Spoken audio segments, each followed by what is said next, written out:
Hello friends, welcome to our kitchen. இன்றைக்கி நம்ம கிச்சனில் பருப்பு எதுவுமே சேர்க்காம காய்கறிகள் மட்டுமே சேர்த்து ஒரு அருமையான ஒரு மசாலா வடை செஞ்சுருக்கோம். அதை வாங்க எப்படி செய்யலான்னு பார்க்கலாம். ரொம்ப சிம்பிளாக வீட்டில் இருக்கக்கூடிய பொருட்களை வச்சு தான் செஞ்சுருக்கோம். ஃபஸ்ட்டு குடமிளகாய், மஞ்சள் கலர் குடமிளகாய் 3 டேபிள் ஸ்பூன் எடுத்துக்கோங்க. இதை பார்க்குறதுக்கு தக்காளி மாதிரி தான் தெரியும் உங்களுக்கு, ஆனால் தக்காளி கிடையாது. அப்படியே ஒரு ஜாரில் சேர்த்துக்கங்க. 4 பச்சை மிளகா சேர்த்துக்கங்க.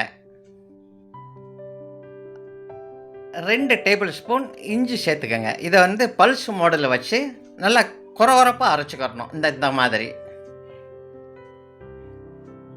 அடுத்து புதுசாக கட் பண்ண முட்டைக்கோசு 1 கப்பு சேர்த்துக்கங்க. அதே மாதிரி புதுசாக கட் பண்ண கேரட்டு 1 கப்பு, அதையும் சேர்த்துக்கங்க. அதேபோல் புதுசாக கட் பண்ண வெங்காயம் 1 கப்பு, அதையும் சேர்த்துக்கங்க.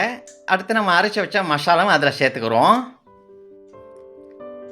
சீரகம் 1 டீஸ்பூன், அதையும் சேர்த்துக்கங்க. தேவையான அளவு உப்பையும் சேர்த்துக்கங்க. காஷ்மீரி மிளகாய்த்தூள் 1/2 டீஸ்பூன், அதையும் சேர்த்துக்கங்க. இது கலருக்காக தான் போடுறது, உரப்புக்கு கிடையாது. கொஞ்சம் மல்லி இலை சேர்த்துக்கங்க. இப்போ எல்லாத்தையும் சேர்த்து நல்லா கலந்துக்கங்க. ஸ்பூனை வச்சு நல்லா கலந்துக்கங்க. சும்மா ஜஸ்ட்டு கலந்தா போதும், வேறு ஒன்றும் செய்ய வேணாம். நல்லா கலந்தாச்சு. அடுத்து 2 டேபிள் ஸ்பூன் அரிசி மாவு சேர்த்துக்கங்க. நல்லா பொறுபொறுப்பாக இருக்கும் அரிசி மாவு சேர்த்தா. அடுத்து 1 கப்பு கடலை மாவு எடுத்துருக்கேன். முதல்ல ஒரு 3/4 கப் சேர்த்துக்கங்க. சேர்த்து அதை அப்படியே பிசைஞ்சுக்கங்க. அப்புறம் பத்தலைன்னா போட்டுக்கிடலாம்.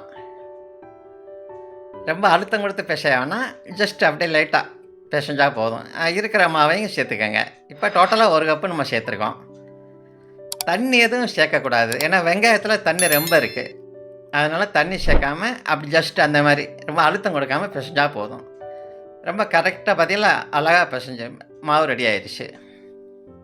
அடுத்து சின்னதாக இந்த மாதிரி உருண்டை பிடிச்சிக்கோங்க. சின்னதாக எல்லா உருண்டையும் பிடிச்சி வச்சுக்கிட்டு அதுக்கப்புறம் நம்ம வடை ஆரம்பிக்கலாம். இதே அளவு தான், ரொம்ப பிசைய வேணாம், போதும். இந்த மாதிரி எல்லாம் பிடிச்சாச்சு உருண்டை. அடுத்து கொஞ்சம் ஒரு உருண்டை எடுத்து உங்கள் உள்ளங்கையில் வச்சுக்கோங்க. வச்சுக்கிட்டு இந்த மாதிரி லைட்டாக வடை மாதிரி தட்டி அப்படியே நம்ம சூடாக இருக்கிற எண்ணெயில் நம்ம பொரித்து எடுத்துக்குருவோம். இந்த இடத்துல நீங்கள் கவனிக்க வேண்டிய விஷயம் என்னன்னு கேட்டால், அடுப்பை எந்த காரணத்தை கொண்டும் லோவுலேயோ அல்லது மீடியம்லேயோ வைக்கக்கூடாது. லோவில் வச்சால் வேகாது, மீடியம் ஃப்ளேமில் வச்சா மேலே கரிகிரும், உள்ளே வேகாது. அதனால் லோ டு மீடியம் இந்த மாதிரி நம்ம மேனேஜ் பண்ணிக்கிட்டே வரணும் கடைசி வரைக்கும். அப்படி இருந்தால் தான் உள்ளே வரைக்கும் நல்லா வேகும். ஏன்னாட்டா உள்ளே நம்ம வச்சு கொடுத்துருக்கிறது எல்லாமே பச்சை காய்கறிகள், அதனால் அது வேகிறதுக்கு கொஞ்சம் டைம் எடுக்கும். அடிக்கடி திருப்பி விட்டுக்கோங்க. திருப்பறப்ப ரொம்ப கவனமாக எண்ணெய் கையில் பற்றாமல் அப்படியே திருப்பிக்கங்க. இது ஒரு சைடு வேகிறதுக்கு கொஞ்சம் டைம் எடுக்கும். அதனால் பொறுமையாக அடுப்பை மட்டும் நீங்கள் மெயின்டைன் பண்ணிக்கங்க. Low to medium. அடுப்பை மட்டும் அதிகமாக வச்சிடக்கூடாது, வச்சா வெளியில் கறிகிறோம், உள்ளே வேகாது. ரொம்ப அருமையான ஸ்நாக்கு, இன்றைக்கே ட்ரை பண்ணுங்கள். இந்த வீடியோ பிடிச்சிருந்தால் லைக் பண்ணுங்கள், ஷேர் பண்ணுங்கள், சப்போர்ட் பண்ணுங்கள். இந்த வீடியோ பார்த்ததுக்கு ரொம்ப நன்றி. மீண்டும் அடுத்த வீடியோவில் சந்திப்போம். உள்ளே இருக்கிற காய்கறி கொஞ்சம் கூட பிரிஞ்சு வெளியில் வரலை, ரெண்டாவது உடையலை. நம்ம போட்ட வடை ஷேப் அப்படியே நம்ம கிடச்சிருக்கு. பார்த்தீங்களா, இன்றைக்கே ட்ரை பண்ணுங்கள்.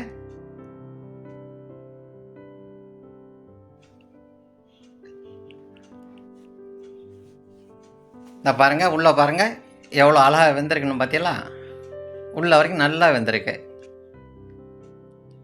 பார்க்கும்போது ரொம்ப அழகாக அருமையாக இருக்குது. பார்த்தீங்களா, லுக்கு